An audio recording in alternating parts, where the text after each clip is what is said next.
ईश्वर सर्वभूतानां नमस्कार। कक्षा 12 की जीव विज्ञान की कक्षा में आपका स्वागत है। मैं डॉक्टर उमेश कुमार, प्रवक्ता जीव विज्ञान, राजकीय इंटर कॉलेज भौंती, कानपुर नगर। बच्चों, आज हम अध्याय 5 वंशागति तथा विभिन्नता के सिद्धांत पर चर्चा करेंगे। क्यों और कैसे? संसार के सभी जीव अपने माता पिता या पूर्वजों के समान होते हैं। हाथी का बच्चा हाथी के समान, घोड़े का बच्चा घोड़े के समान, कुत्ते का बच्चा कुत्ते के समान, मनुष्य का बच्चा मनुष्य के समान। क्यों? क्या कारण है? और क्या कारण है कि एक ही माता पिता से पैदा हुई दो संतानें बिल्कुल समान नहीं होती, उनमें कुछ ना कुछ अंतर, कुछ ना कुछ विभिन्नता अवश्य होती है। क्या कारण है? क्या कारण है इस वंश के लक्षणों? वो कौन से सिद्धांत, कौन से नियम, कौन से तरीके, कौन से ढंग, कौन से पैटर्न, कौन से रूल्स हैं जो ये निर्धारित करते हैं कि कौन बच्चा कैसा होगा, कौन लड़का होगा, कौन लड़की होगा, कौन गोरा होगा, कौन काला होगा, कौन लंबा होगा, कौन छोटा होगा। कौन निर्धारित करता है? और कौन यह निर्धारित करता है कि माता का कौन लक्षण संतान में जाएगा, कौन सा लक्षण संतान में नहीं जाएगा, पिता का कौन सा लक्षण जाएगा, कौन सा नहीं जाएगा। कौन निर्धारित करता है? इन सभी प्रश्नों का उत्तर जानने के लिए हम आज की चर्चा प्रारंभ करते हैं। वंशागति, अनुवांशिकता, अनुवांशिकी। बच्चों, जो लक्षण माता पिता या पूर्वजों से संतानों में जाते हैं, उन लक्षणों को आनुवंशिक या वंशानुगत लक्षण कहते हैं। आनुवंशिक या वंशानुगत लक्षणों का माता पिता या पूर्वजों से संतानों में जाना आनुवंशिकता या हेरेडिटी कहलाता है। जीव विज्ञान की वह शाखा जिसमें आनुवंशिक समानताओं, विभिन्नताओं तथा आनुवंशिकता का अध्ययन किया जाता है, वह आनुवंशिकी या जेनेटिक्स कहलाती है। Gregor John Mendel. मेंडल का पूरा नाम ग्रेगर जॉन मेंडल था। इनका जन्म सन 1822 को 22 जुलाई को हुआ था। मेंडल का प्रारंभिक जीवन बहुत गरीबी में बीता। अपने पिता और अपनी बहन के स्नेह और प्यार के कारण ये अपनी पढ़ाई पूरी कर पाए और एक चर्च में पादरी के रूप में अपना कार्य करने लगे। कुछ दिनों बाद चर्च को किसी विद्यालय से एक शिक्षक की आवश्यकता हुई और मेंडल को शिक्षण कार्य करने का अवसर प्राप्त हुआ। उस विद्यालय में मेंडल को बहुत सारे विद्वान से मिलने का अवसर प्राप्त हुआ और वहां पर मेंडल ने गणित और विज्ञान का विधिवत अध्ययन किया। मटर और मेंडल। मेंडल ने मटर के पौधे को अपने संकरण के प्रयोगों के लिए चुना। इसके कई कारण थे। मटर फसली पौधा था, उसका जीवन काल 3 से 4 माह था। मटर में स्पष्ट विपर्यासी लक्षण होते थे। मटर के पौधे का आकार छोटा था, उसके साथ प्रयोग करना आसान था। मटर की फलियों में एक साथ कई बीज होते थे, तो एक बार में बहुत सारे बीज प्राप्त हो जाते थे। मटर के पुष्प का आकार विशेष प्रकार का था। मटर के कुल के जितने पौधे होते हैं उनमें पैपेरियोनेशियस फ्लावर मिलते हैं, ऐसा हमने कक्षा 11 में पढ़ा है। मटर के पुष्प में स्वपरागण होता है और कृत्रिम रूप से पर परागण भी कराया जा सकता है। ये विभिन्न कारण थे जिसलिए मेंडल ने अपने प्रयोगों के लिए मटर को चुना।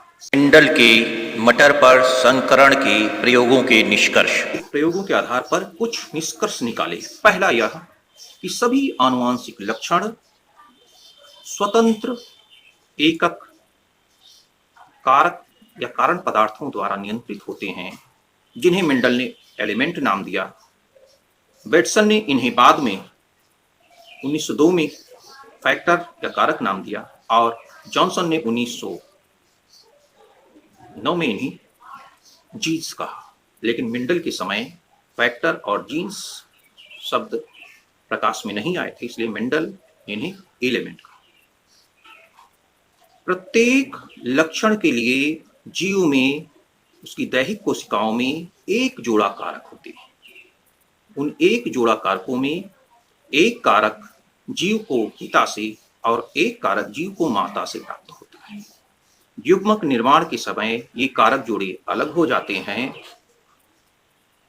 और एक कारक प्रत्येक युग्मक में पाया जाता है। निषेचन के समय नर और मादा युग्मकों के संयुग्मन से कारक पुनः जीव में जोड़े में आ जाते हैं। यदि किसी जीव में किसी लक्षण के दो कारक असमान हैं, तो इन असमान कारकों में जो कारक प्रभावी होता है उसी का लक्षण जीव में प्रकट होता है। जो कारक प्रभावी नहीं होता है उसका लक्षण जीव में प्रकट नहीं होता है। जीव में माता पिता से प्राप्त हुए दोनों कारक एक दूसरे के साथ बिना एक दूसरे को प्रभावित या दूषित किए हुए रहते हैं और इनकी वंशागति स्वतंत्र रूप से होती है। यदि एक से अधिक लक्षण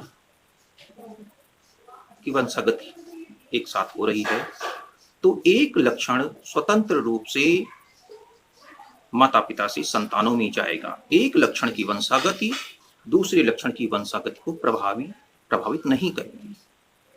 अर्थात यदि लंबाई का लक्षण है और कोई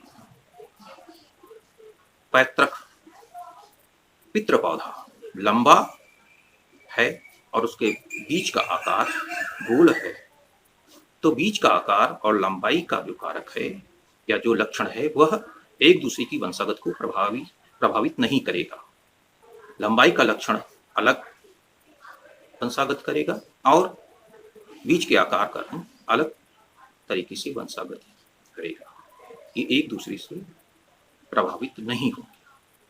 ये मेंडल के प्रयोगों के निष्कर्ष थे। अपने प्रयोगों के निष्कर्ष के आधार पर मेंडल ने कुछ नियम बताए। उन नियमों का नामकरण मेंडल ने स्वयं नहीं किया, उन नियमों का नामकरण किया था कार्ल पोरेंस ने। जो हम आज कल मेंडल के नियमों के नाम से 3 नियम जानते हैं, प्रभाविता का नियम, पृथक्करण का नियम और स्वतंत्र अपव्यूहन का नियम, इनका नामकरण कार्ल पोरेंस ने किया था मेंडल की मृत्यु के 35 वर्षों बाद। प्रभाविता या प्रबलता का नियम। प्रबलता का नियम, मेंडल्स लॉ ऑफ डोमिनेंस।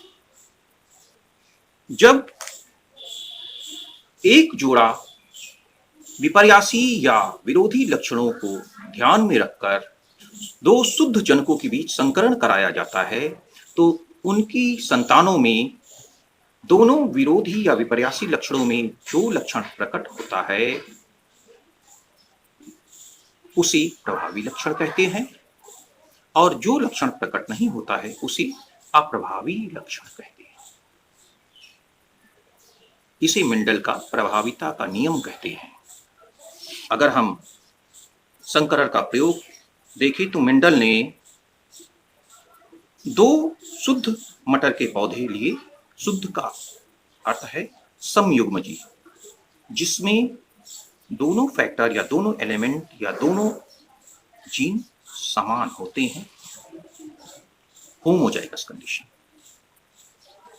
शुद्ध लंबा, जिसमें दोनों लंबाई के जीन एक ही तरह के हैं, कैपिटल टी और कैपिटल टी। और एक शुद्ध बौना पौधा जिसमें दोनों फैक्टर या कारक या जीन इस समान है और चूंकि यह तरीका है आनुवंशिकता में लिखने का जो प्रभावी लक्षण होता है उसके फैक्टर कैपिटल से लिखे जाते हैं और जो प्रभावी होता है उसके फैक्टर स्मॉल लेटर से लिखे जाते हैं। तो दो जब शुद्ध लंबे और शुद्ध बौनों पौधे के बीच में संकरण कराया तो उनसे जो बीज प्राप्त हुए उसको उन्होंने बोया और देखा कि उससे सभी पौधे लंबे प्राप्त होते हैं, अर्थात जो लंबाई का लक्षण है वह पौनीपन के लक्षण के ऊपर प्रभावी है। इसे मेंडल की प्रभाविता या प्रबलता का नियम कहते हैं। इस मेंडल के नियमों को समझाने के लिए 1905 में प्यूनिट नाम के वैज्ञानिक ने एक तरीका निकाला था प्रेजेंटेशन का समझाने के लिए, जिसे प्यूनेट स्क्वायर कहते हैं। एक स्क्वायर प्यूनेट स्क्वायर ऐसे होता है, इसको अधिक समझ में आए बच्चों को, इसको हम लोग ऐसे दिखाते हैं। ये प्यूनेट स्क्वायर है जिसमें जो लंबा पौधा था उसके 2 फैक्टर और जो बौना पौधा था उसके 2 फैक्टर मेंडल ने बताया था निष्कर्षों में कि युग्मक निर्माण के समय दोनों कारक अलग हो जाते हैं। तो एक मादा युग्मक में एक फैक्टर आ गया, दूसरे मादा युग्मक में दूसरा आया। उसी प्रकार बौने पौधे में एक नर युग्मक में एक फैक्टर, मादा युग्मक में एक फैक्टर आ गया। दोनों के बीच में जब संकरण या क्रॉस कराया जाता है तो ये मादा युग्मक अगर इस नर युग्मक में मिलता है तो कैपिटल टी और स्मॉल टी संकर लंबा पौधा प्राप्त होता है। ये अगर मादा युग्मक इस नर युग्मक से मिलता है तब भी कैपिटल टी स्मॉल टी लंबा पौधा प्राप्त होता है। अगर ये नर युग्मक इससे मिलता है तब भी कैपिटल टी स्मॉल टी लंबा पौधा, और ये अगर इस युग्मक से मिलता है तब भी लंबा पौधा प्राप्त होता है। तो जितने कॉम्बिनेशन प्राप्त होते, जितने पौधे प्राप्त होते हैं F1 या पहली पीढ़ी में सभी लंबे पौधे प्राप्त होते हैं। यह मेंडल का प्रभाविता का नियम है। Capital T small T factor के ऊपर प्रभावी है, इसलिए ये पौधा लंबा है। कैपिटल टी स्मॉल टी के ऊपर प्रभावी है, इसलिए ये पौधा भी लंबा है। कैपिटल टी और स्मॉल टी में कैपिटल टी स्मॉल टी के ऊपर प्रभावी है, इसलिए ये पौधा भी लंबा प्राप्त होता है। इस प्रकार ये आनुपातिक है। केवल 4 ही पौधे नहीं प्राप्त हुए थे, हजारों की संख्या में पौधे प्राप्त किए गए थे, बीज बोए गए थे, और ये एक रेशियो है, एक अनुपात है। देखने में 3:1 के अनुपात में अगली पीढ़ी में पौधे प्राप्त होते हैं, लेकिन प्रथम पीढ़ी में सारे पौधे लंबे प्राप्त होते हैं। और अंतर यह है कि जितने भी पौधे हैं इनका फिनोटाइप दृश्य रूप तो सभी देखने में लंबे हैं, लेकिन इनका जेनेटिक कॉन्स्टिट्यूशन ये सभी संकर लंबे हैं। इधर देखिए, ये शुद्ध लंबा था, ये शुद्ध बौना था। इसके जो प्रोजेनी या F1 पीढ़ी में जो संतति प्राप्त हुई शुद्ध लंबा शुद्ध बौने से संकर लंबा, हाइब्रिड लंबा, इसमें बौनेपन का जीन है लेकिन अप्रभावी रूप में है। तो यह शुद्ध लंबा, यह संकर, ये प्रभाविता का नियम या प्रबलता का नियम।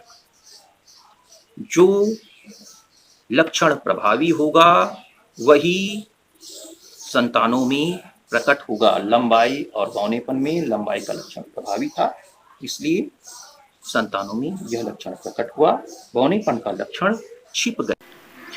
वियोजन, पृथक्करण या युग्मकों की शुद्धता का नियम।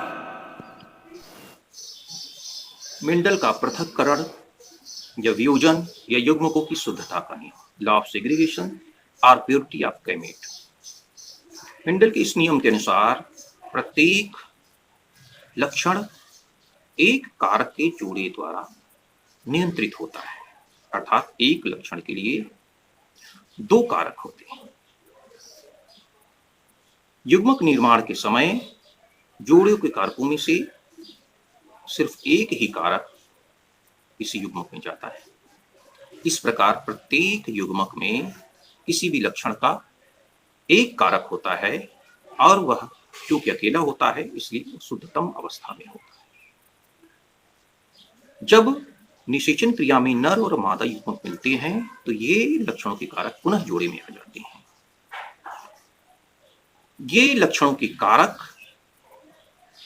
जब जोड़े में होते हैं तो यह एक दूसरे को प्रभावित या संदूषित नहीं करते। अगर किसी लक्षण के 2 विपर्यासी कारक एक साथ हैं, बौनेपन और लंबाई का कारक एक साथ है, तो वह एक दूसरे को संदूषित नहीं करेगा या दूषित नहीं करेगा। यह मेंडल का पृथक्करण या युग्मकों की शुद्धता का नियम है, और यह नियम बहुत ही महत्वपूर्ण नियम है, यूनिवर्सल नियम है।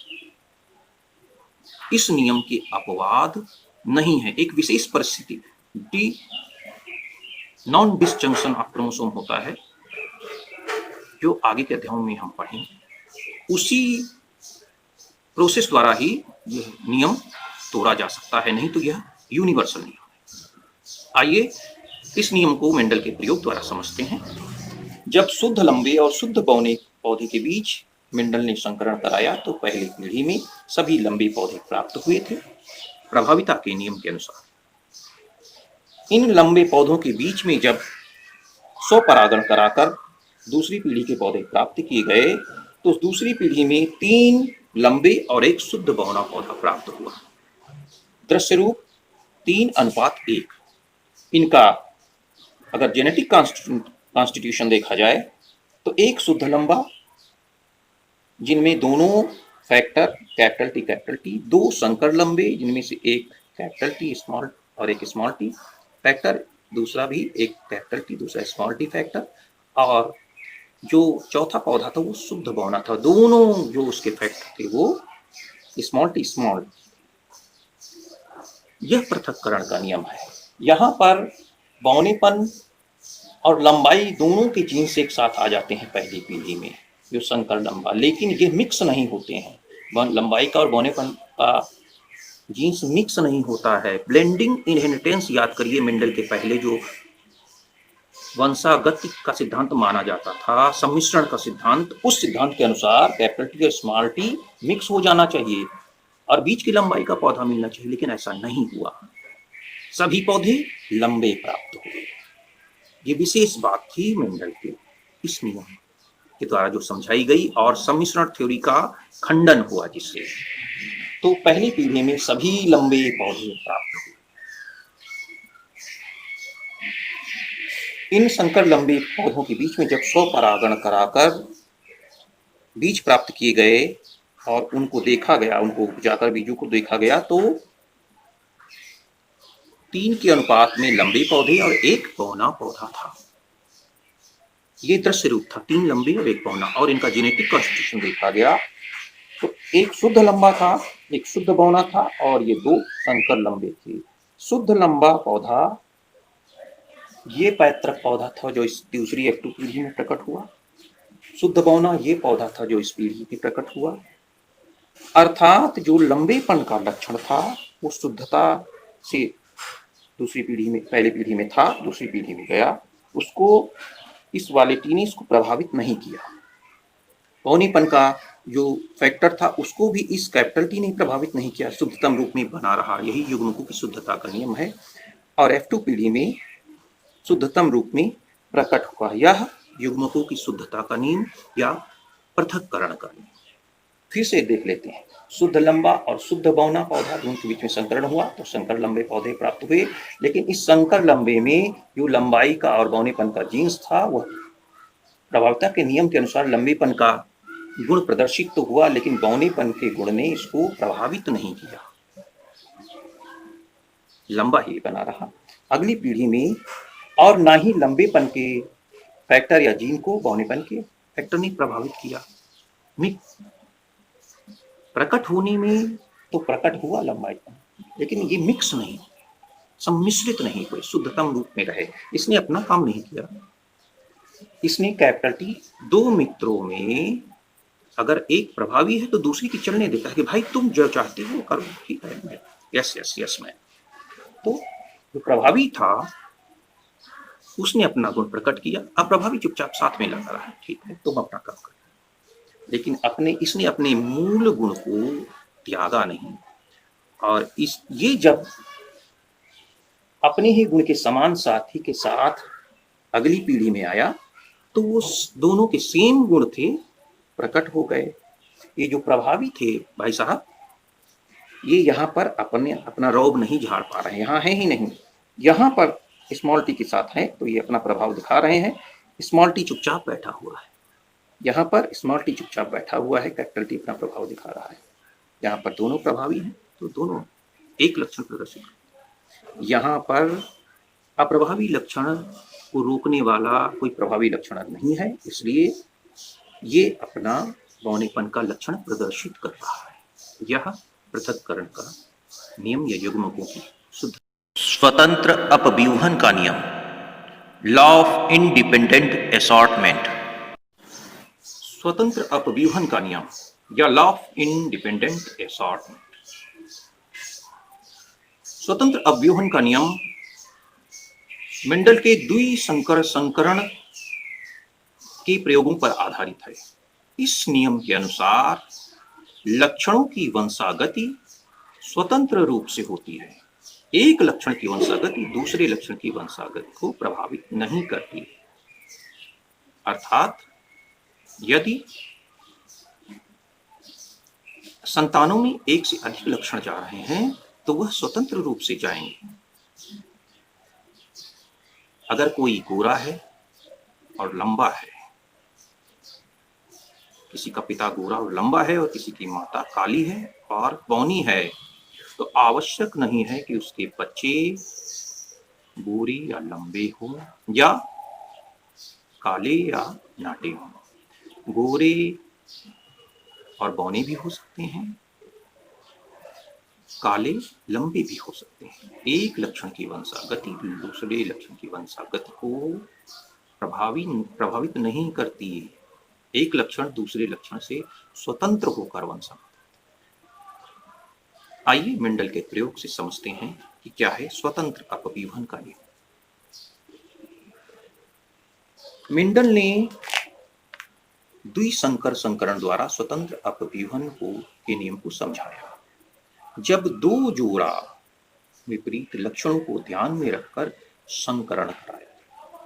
अभी तक प्रभाविता का नियम और स्वतंत्र अपव्यूहन का नियम एक जोड़ा विपर्यासी या विरोधी लक्षणों को ध्यान में रखकर संकरण कराए गए प्रयोगों के निष्कर्षों पर आधारित है। यह दो जोड़ा है। एक लक्षण बीज के रंग का है, पीला बीज या दूसरा हरा बीज। एक लक्षण बीज का रंग और उस लक्षण के साथ एक और लक्षण ले रहे हैं। बीज पीला है और उसका आकार गोल है, तो रंग का लक्षण और आकार का लक्षण, दो जोड़ा लक्षण। दूसरा बीज रंग का लक्षण हरा और आकार का लक्षण झुर्रीदार। दो जोड़ा विपर्यासी या विपरीत लक्षणों को ध्यान में रखकर संकरण कराया गया। अभी तक एक संकर संकरण में एक जोड़ा विपरीत लक्षणों को ध्यान में रखकर संकरण कराया जाता है। देखिए क्या होता है जब पीले और गोल बीज वाले पौधे और हरे और झुर्रीदार बीज वाले पौधों के बीच में संकरण कराया मेंडल ने, तो पहली पीढ़ी में F1 जेनरेशन में सारे पौधे पीले और गोल बीज वाले प्राप्त हुए। कारण क्या था कि पीले रंग का जो लक्षण था वह हरे रंग के लक्षण पर प्रभावी था, इसलिए पीला लक्षण आ गया। और गोल जो लक्षण था गोल आकार का, वो झुर्रीदार आकार वाला लक्षण प्रभावी था। तो प्रभाविता के नियम के अनुसार सभी पौधे पीले रंग के बीज और गोल आकार के बीजों वाले प्राप्त हुए पहली पीढ़ी, प्रभाविता के नियम के अनुसार। जब इस पीढ़ी के पौधों के बीच स्वपरागण द्वारा दूसरी पीढ़ी के पौधों के लिए बीज प्राप्त किए गए और तो देखा गया कि क्या होता है। पीले और गोल रंग के संकर लक्षण वाले पौधों के बीच इसी तरह के लक्षण वाले पौधे के बीच स्वपरागण द्वारा जब नए बीज प्राप्त किए गए तो क्या होता है। पीले और गोल 9 बीज प्राप्त हुए। पीले और गोल पिता में थे, पैतृक जो है लक्षण था, पीले गोल प्राप्त हुए। हरा झुर्रीदार ये लक्षण था, ये प्राप्त होना चाहिए।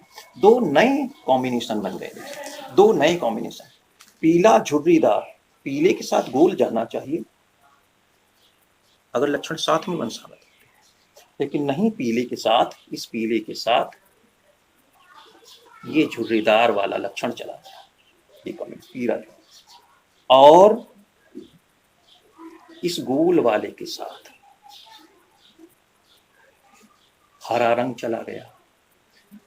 तो ये एक तो वंशागति, पीला गोल था ही, एक नए तरह की वंशागत प्राप्त हुई, पीला झुर्रीदार, और एक नए तरह की संतानें प्राप्त हुई, हरा गोल। यह पहले से था ही, ये थे हरा झुर्रीदार, ये दो नए रिकॉम्बिनेशन प्राप्त हुए। इसके अनुसार, इस चार्ट के अनुसार अगर देखेंगे तो हर फैक्टर या जीन किसी के साथ जा सकता है। Y, capital Y small Y के साथ जा सकता है, कैपिटल वाई के साथ जा सकता है, कैपिटल वाई और स्मॉल आर एक साथ हो सकते हैं, कैपिटल वाई स्मॉल आर एक साथ हो सकते हैं। ये कॉम्बिनेशन है पौधों के, इस चार्ट में देखे जा सकते हैं। कैपिटल वाई, कैपिटल आर, ये पौधा प्राप्त हुआ। Capital Y, capital R small R, ये पौधा भी प्राप्त हुआ। कैपिटल वाई, कैपिटल आर, ये पौधा भी प्राप्त हुआ। कैपिटल वाई, कैपिटल आर, इस प्रकार का पौधा भी प्राप्त हुआ। कैपिटल वाई, स्मॉल आर, जितने तरह के कॉम्बिनेशन बन सकते थे उतने तरह के कॉम्बिनेशन बने, अर्थात लक्षणों के कारक स्वतंत्र रूप से किसी से भी मिले और प्रभावता के नियम और पृथक्करण के नियम के अनुसार उन्होंने काम किया। लेकिन एक लक्षण की वंशागति ने दूसरे लक्षण की वंशागति को प्रभावित नहीं किया। सदैव पीले के साथ गोल ही रंग नहीं रहा, सदैव हरे के साथ जोड़ीदार ही नहीं रहा। पीला